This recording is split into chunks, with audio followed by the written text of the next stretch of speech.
Hello, everybody. Welcome back to another banging episode of Talking That Nonsense with your host, me, Michael. Got a couple things before we really get into today's interminglings today. That would be starting on the second installment of, second part of the Wolfbeard Saga. But, like I said, welcome back to another banging episode of Talking That Nonsense with your host, me, Michael. It looks like we're on our 65th installment of Talking That Nonsense. Never my wildest dreams, people.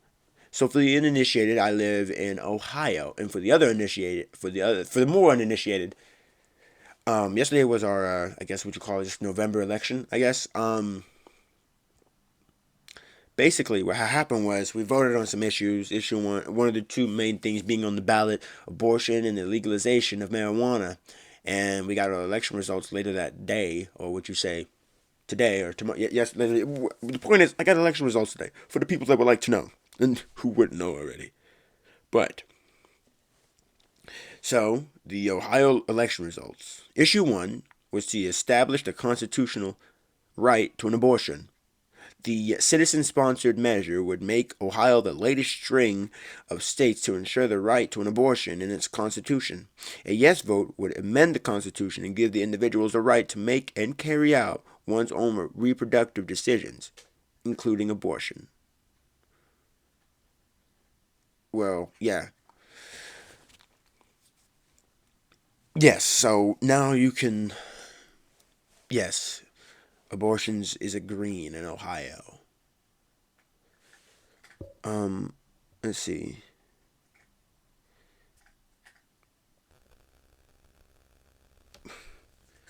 It's one of those things where, like, if, well, there's no if.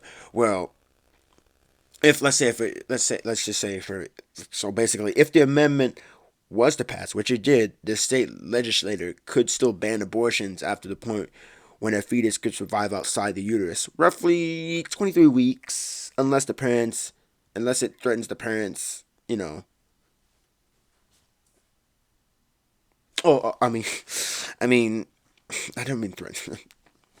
Sorry, I'm having a freaking aneurysm right now. What I wrote down and what I have here is like I'm reading too fast, and that's a common theme on the show. But roughly 23 weeks, unless the physician deems it necessary to protect the parent's life or health. So like basically that baby staying, unless it's posing a clear threat to, I guess, the child bearer, which is cool beans. I got really nothing to say on it, really. I'm just like, okay. Issue 2, the legalization of marijuana. The possession and use of marijuana would be legal for people 21 and older, and its sale would be authorized. Wow. Um, Marijuana. Uh, it's just, you know, I got no problem with people that smoke. Okay, I really I don't care. But what I do have a problem with is people that make it their whole personality. Okay, that make that make smoking in general the whole personality, and it's irritating to my soul. I know friends that are smokers or whatever like that, and it's a bad habit. It is. It's not like I don't try to help them, but I know friends that smoke, and it's like they make it the whole personality almost, or like it's just annoying to explain. Like literally, let me explain. It's one of those things where like, oh wow, you see somebody else pulling out a vape or something like that. I need to pull out my vape. You see anything remotely close to vaping, you hear anybody talking about vaping, I need to pull it out. You know, it's just ridiculous. And I find it just really irritating. Make it the whole personality. Oh yeah, man, I smoke, or I vape to make the. I don't. Come on, like it's just so annoying. Especially people that I call close to me that make it the whole personality is absolutely just an annoyance. Okay, it's not that big of a deal when it comes to us and our friendship, but it's just annoying. But anyway, yes, that passed. So now marijuana is legal in the state of Ohio, recreational use that is. So now it's probably gonna smell like hot skunk. Oh well, I was talking to one of my friends, Jacob. He was like, oh well, and I was like, yeah. I said, I guarantee you, this school is gonna be a melting pot for skunk. And he's like, oh well, you can't smoke it unless you're 21 and older. And I said, Jacob. And he's like, what? I said, think about it. I said, when has an age limit ever stopped anybody from doing things? An age limit hasn't stopped anybody from drinking. An age limit hasn't stopped anybody from driving. An age limit hasn't stopped anybody from smoking, cigarettes, vaping. And heck, an age limit hasn't stopped anybody from smoking cannabis. So it makes you think all of a sudden, no. If anything, that just enchanted the problem. So I just can't wait now. But anyway, but yeah, those are the two major big issues. A couple more. Alrighty, a couple more. So, we have some big stuff. There's some big stuff going on this weekend. You guys are probably wondering, what big stuff am I speaking of? It makes me so happy. It really does. Ooh, lordy, lord. Okay, so in a string of posts on X, or, formerly Twitter, it was posted on November 23rd.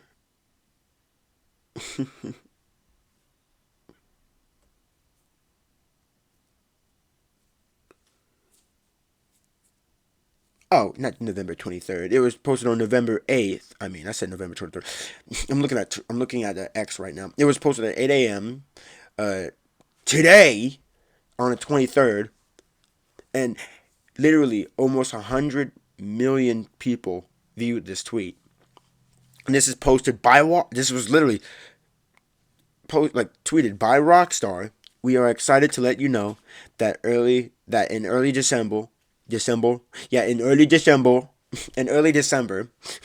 we will release the first trailer for the next Grand Theft Auto. We look forward to many more years of sharing these experiences with all of you. Thank you. Sam Hauser. A decade.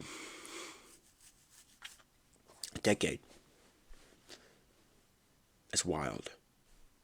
Think about that. A bloody decade. And it's now here. Oh, that's some good stuff, man. Just think about it. So then we should be getting a trailer. A Grand Theft Auto 6 trailer. This December. Think about that. GTA 6 is coming! Let's go! So that's also something big. November 10th. You guys already know the dumps. Me personally, I'm tired of people hating on Call of Duty games. Okay, it's like the act of hating on Call of Duty is now old. It really is, because literally, new Call of Duty comes out, people complain about it, and then when the old Call of Duty goes, people complain about how they miss the old Call of Duty. It's the same thing. When 2022, when Modern Warfare 2 came out, everybody was excited and everybody hated it. Now Modern Warfare 3 came out. Everybody's excited. Everybody, oh, it's just a DLC. It's just a $70. Shut up. Okay? Literally, I'm getting sick of it. These are the people that sit here and complain about, oh, the Call of Duty garbage. Oh, the Call of Duty. You still bought it, didn't you? You still freaking bought it, didn't you? Exactly. So I would expect nothing less. There was no point for you to sit there and be complaining like that. Absolutely not. I don't understand, and it's just annoying after a while. It gets really annoying after a while. Oh, you go do it. Just enough about it, okay? If you hate it that much, stop playing it. But it's just, I'm not gonna play Call of Duty because it sucks, and all this and that. I don't care anymore, okay? Recent Call of Duty is fine, and I'm enjoying it. Because I bought Modern Warfare 2, and I even bought Modern Warfare 3. So me, I like them, okay? I think the campaign was, oh, they did so dirty. And shut up, okay? It's fine. People always want to complain. Same people, it's just enough. If you think you can do better, go ahead and make a game. I'm at that point where he's like, if you think you can do better, go ahead and make it. Make a better game. Do better, okay? And then people are complaining, what are you actively doing to help that problem besides complain? Because complaining isn't going to do anything. Oh, there's not much we can do. Okay, then. There's nothing else to do. And like I said, if it causes you that much pain and despair, don't play the game. Don't support the game. Just bugger off. As much as you guys hate the game, it sure is addicting, isn't it? Or you just sit there with a frown on your face and play the game. Oh, well, I already bought it. I might as well play it. Okay. Oh, okay, I understand. Okay, so after you're done playing Modern Warfare 2, you're done, right? Yeah, yeah, yeah. No, you bought Modern Warfare 3, and then you're still complaining. Okay, buddy. You're pretty epic. I got you. I got you. You're a loser. November 10th is when Modern Warfare 3 is launching, by the way. So that's good. Now, after all that got out the way, sorry, I just got that really ground. You know what really grinds my gear? Anyway, let's get into let's get into the second part of the Wolfbeard saga. Now, this was posted on Reddit's r/neckbeard stories about 5 years ago by Madame McCabre or McCabre or Macabra. Anyway, this is Wolfbeard Returns, The Wounded Beast, Story 2. Okay. Okay. Let us begin. Hello again. Hello again, everyone. First of all, I wanted to thank you for the warm welcome you guys gave me in the first entry. I was genuinely amazed how many of you enjoyed the story and wanted to hear more. So, ask and you shall receive. Today's entry is one of drama, suspense, nomenclature. What?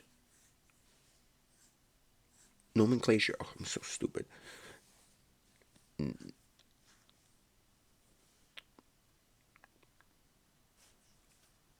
Non-reciprocal. Oh, yeah, I'm so stupid. Not numer. Dude, we're learning. I said nomenclature. Non-reciprocal feelings.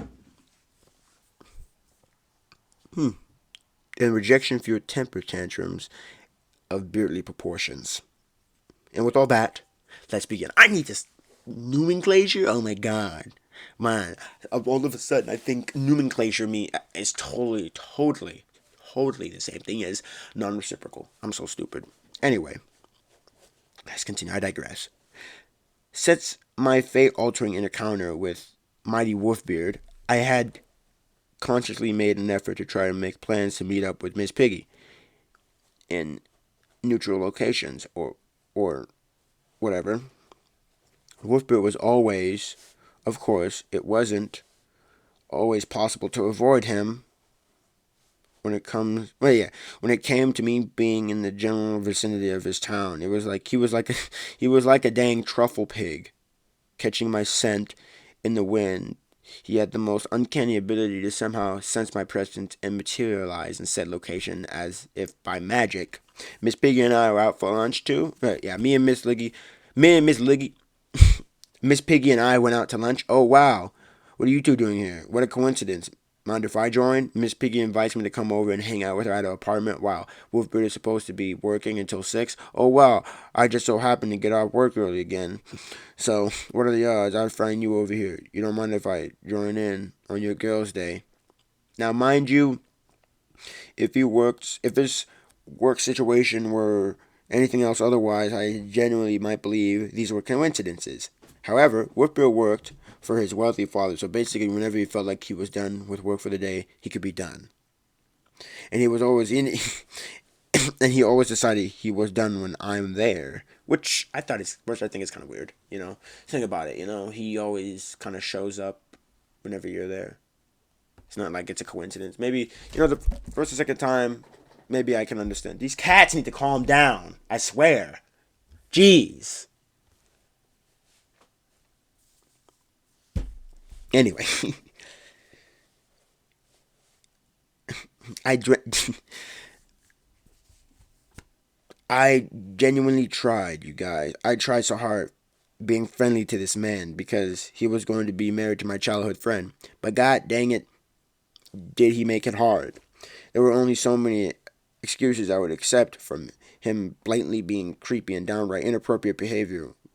I came to inevitably I came to an inevitable conclusion that I would never feel comfortable around him, and that I needed to at least try and warn and protect Miss Piggy from what I could only see. Wait, yeah. from what I can only, what I can only see as would become a disaster of a marriage and heartbreak. I need to calm down. I need a moment. Give me a momento. I'm taking a second. It's been a pretty freaking stressful day. I'm sorry. I butchered these last couple of lines. Okay. Okay, I think I'm good now. Now, before anyone gets too far into thinking, gee, Clarity, he might be feeding Miss Piggy the delusion of him being a literal wolf, but that's hardly hurting her. Doesn't warrant trying to interfere with the future marriage. I get you, fam. But if that was it, I'd let them play Princess Monoki? Play Princess Monoki into the sunrise. No. What bothered me enough to try and what bothered me enough it bothered me enough to try to talk to this woman out of an engagement was the blatant attempts to cheat on her right before her very eyes. Somewhere along the way, Wolfbeard had decided that he was never really in love with Miss Piggy. I could find this out later from words out of his own mouth. But early on, it was apparent that he had decided I would be the new object of his desire. Whether I returned to the sentiment or not. Whether I returned the sentiment or not. We're talking about a man that growled. Oh my god. We're talking about a man that growled at dogs passing in the street and dramatically clutching his heart whenever anybody spoke of nighttime or the moon. He clearly was a true monster.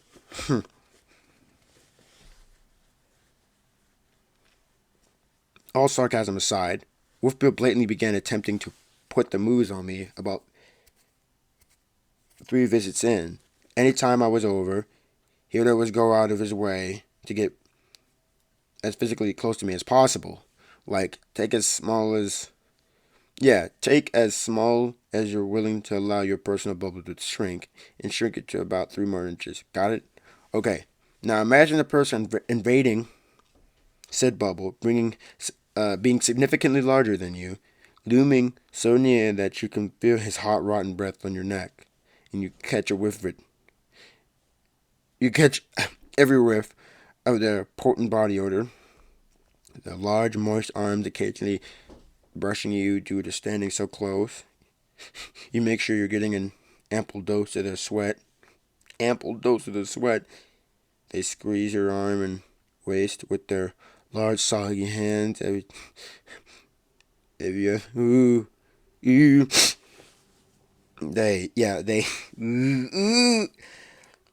share your ample dose of body. They squeeze your arms and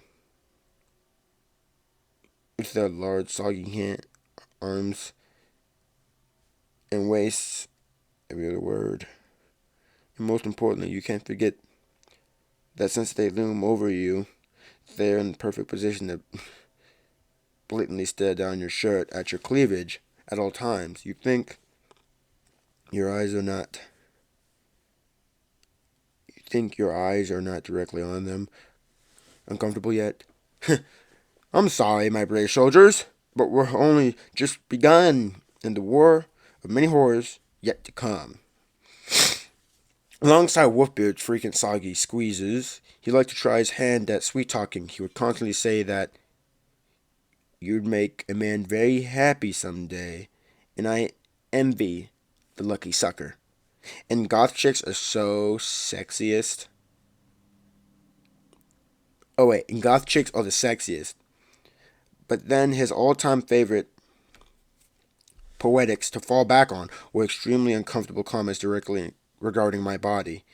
He would scan me up and down with his greedy little pin eyes and say like, "Oh girl, dude, if another cat runs across my table,"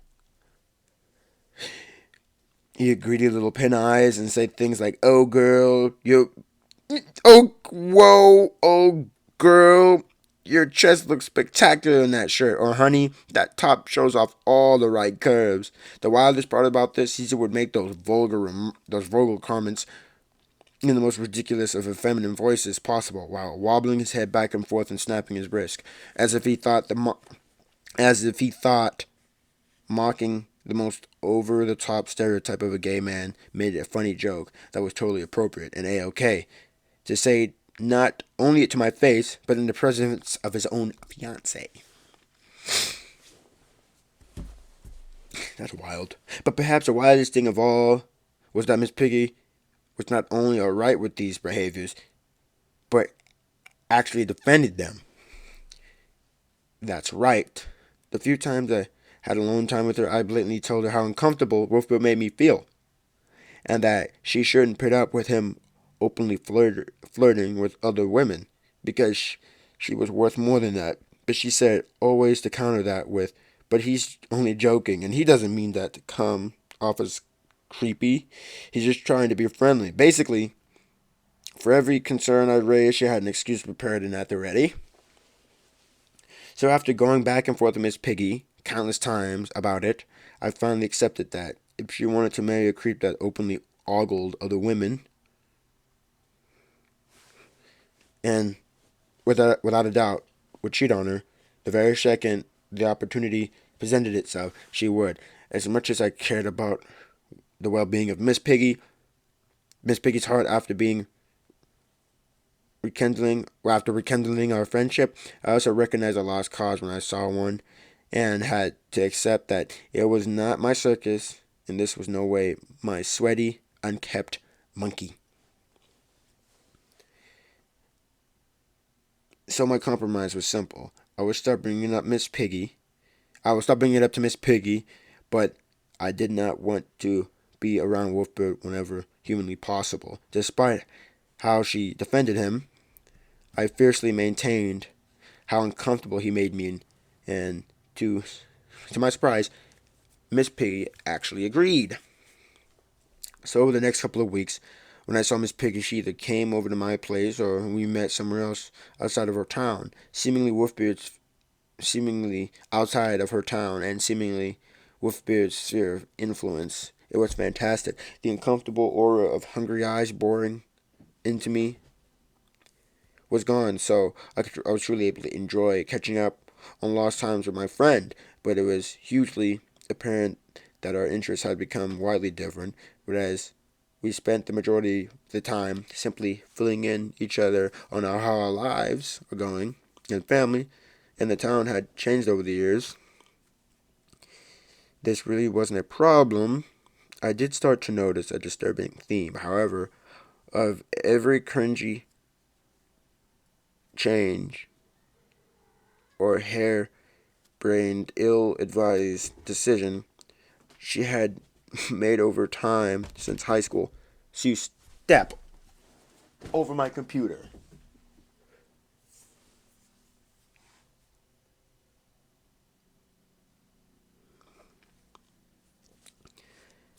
Surprise. Changed her hair-brained, ill-advised decision she had made over time since high school had somehow linked back to Wolfbeard's influence in one way or another. That's sad. That being said, these brief few weeks of reprieve were the calm before the storm. Summer quarter had just rolled around. And since I wasn't taking any classes then, it was my vacation. This meant I went back to my parents' house, back to my parents' place. That was much more close to Miss Piggy's, and I had a whole lot more time, free time, taking advantage of this new spare time. Miss Piggy invited me over to her place. The first time in weeks, I was obviously apprehensive about it, but I agreed. But I was obviously apprehensive about it, but I agreed.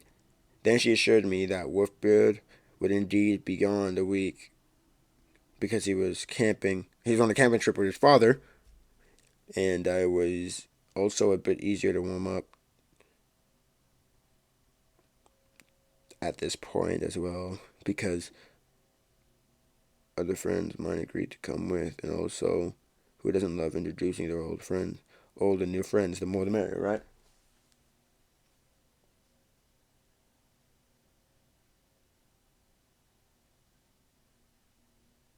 Sorry, I'm just like looking at my cats.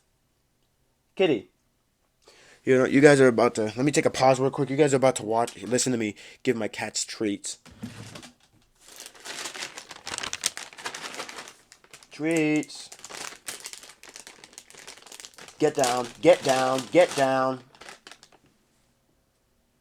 Come and get your treats down here. They're right here. You're not getting anything else. Down there. They're down there.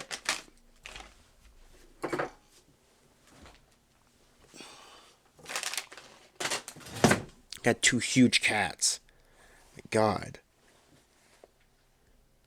This is almost over. Dude, this is nowhere close to being over. Dude, I got 10 minutes left. 9 minutes left. Anyway.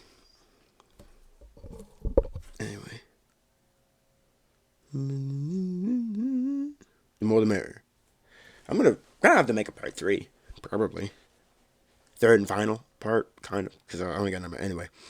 My other friends, who I'll call Lilith, her D&D moniker. I guess I'll be sticking with this nickname theme. Haha. Is still one of my best friends to this day.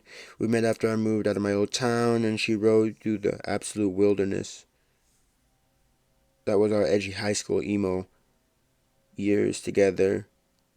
You get that type of crap together, and you either want to forget about it, forget that the other ever exists. What am I talking about? I gotta step back for a minute. Absolute wilderness. That was our edgy high school emo years together. You get through that kind of crap together, and you either want to forget the other ever existed, or you'll be bread brothers for life.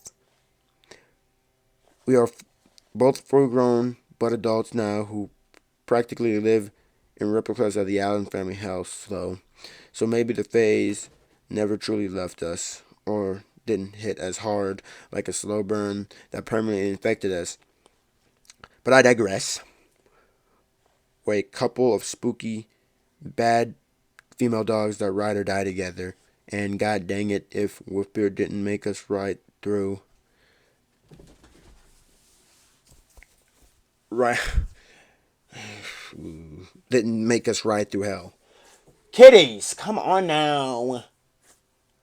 Guys are such goofballs. Okay. I think we'll stop right here because let's see, we have 1, 2, 3, 4, 5, 6, 7, 8, 9, 10, 11, 12, 13, 14, 15, 16, 17, 18, 19, 20, 21, 22, 23, 24, 25, 26, 27, 28, 29, 30. Dude, we have like 30 something. We have like 30 something lines, okay? And to get 30 something lines knocked out in 6 minutes, it's just. I don't know. I don't know. But basically, I don't know if I want to wait the whole freaking, like, week to read this. I think I will, either way. Because I'm difficult. So what I will do is, because I'm smart, watch this. Okay, anyway, let me just sit there and talk. I got an idea. So I was just sitting here thinking. Oh yeah, but we'll finish reading this next week. Because I'm literally having a brain aneurysm right now. I don't know what's going on. But I can't take it anymore.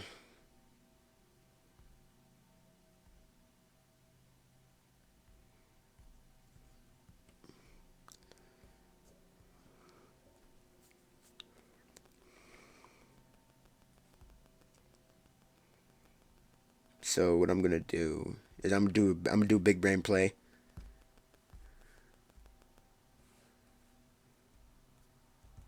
Because I got big brains, right? Don't let me lie to you. I'm not the sharpest tool in this shit, okay? Heck, he's literally doing the, no, I'm literally, um, give me a moment. Mm-mm-mm-mm.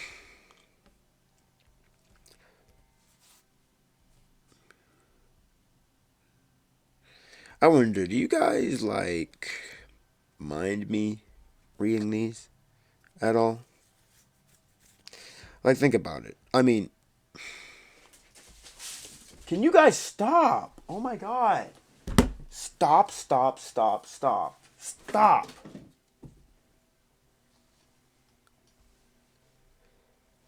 Anyway.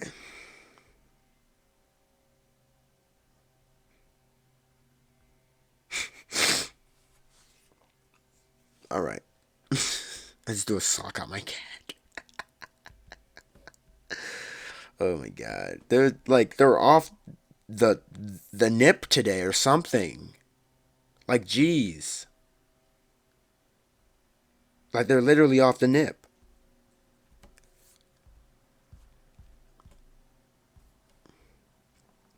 And one half it's annoying, and the other half it's just, I can't be angry at them because they're cats. And I'm not angry at them. They're just, like, hyper. And they got the zoomies. And they're making me itchy. I don't know. It's just this whole thing. This whole week. This whole week, really. It's really, like, this whole week hasn't really done anything to me. It's just, like, the results of last weekend that have really just, I don't know. It's just, like, a lot that's really irritating my soul at the moment. And I don't know.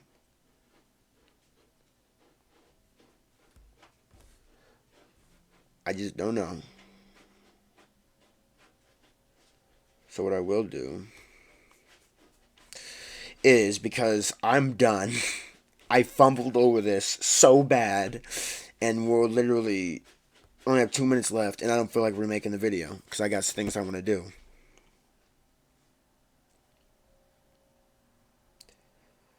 So what I'm gonna do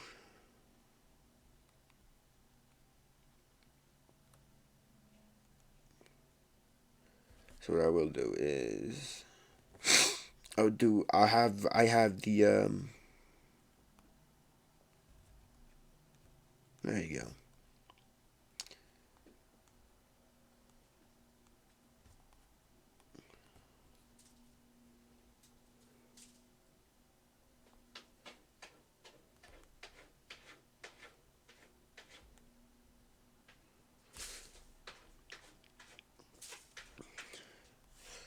I don't know. I'll figure it out. And I'll listen to my cats destroy their litter box in the background. These cats really know how to get to me.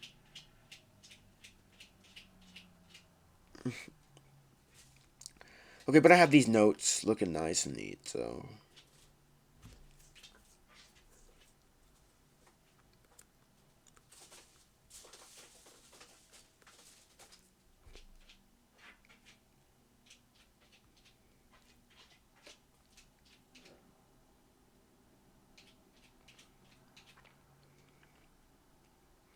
I don't know. It's just so much, man. 40 seconds now. Okay, I'm done. I'm done. 32 seconds now, and I'm sorry. This is like, I have my moments, okay? I'm allowed to have my moments. But it's just one of those weeks where I'm like overwhelmed. I don't know why. And I admit, this video was not the best of quality. But next week, it'll be a whole lot better and I'll be a whole lot calmer. Maybe it's because today in school, I had 8th grade tours, which is basically when people from when 8th graders from different schools come to TCTC, and I tour them around and I show them the different programs. And I can tell you, 8th graders are insufferable. But anyway, looks like our time here has expired. I want you to go out and go do something that you enjoy. Go out, make sure you take some deep breaths, go watch some YouTube videos, try to go outside. It's still sunny outside. As soon as 5 o'clock hits, though, that's going to change. Daylight savings, all that crap like that. Spring, spring forward, fall, fall backwards. Anyway, like I said, I want you to go do something that you enjoy, because at the end of the day, nobody's more important than you. Same thing I've been preaching since episode 1. Be good people. Please, please, please be good people. And don't take this as me, like, I don't know. Like, today was just off. Let me take a moment to just formally apologize, for real. I'm sorry, y'all. Today was bad. My reading was terrible. I don't know. I'm itchy. I'm cold. I want to take a shower. School is just stressful. All right? But I promise I'll make it up to you guys next week. Because we'll finish this story next week, and I don't care if it has to be 45 minutes. We'll finish this story, and then we can move on. Then we can because I'm not moving on to anything else until we finish the story. All right.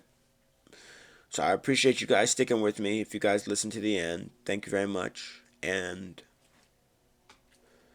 other than that, my name is Michael. This has been Talking That Nonsense. Have a great day, everyone. Be good people.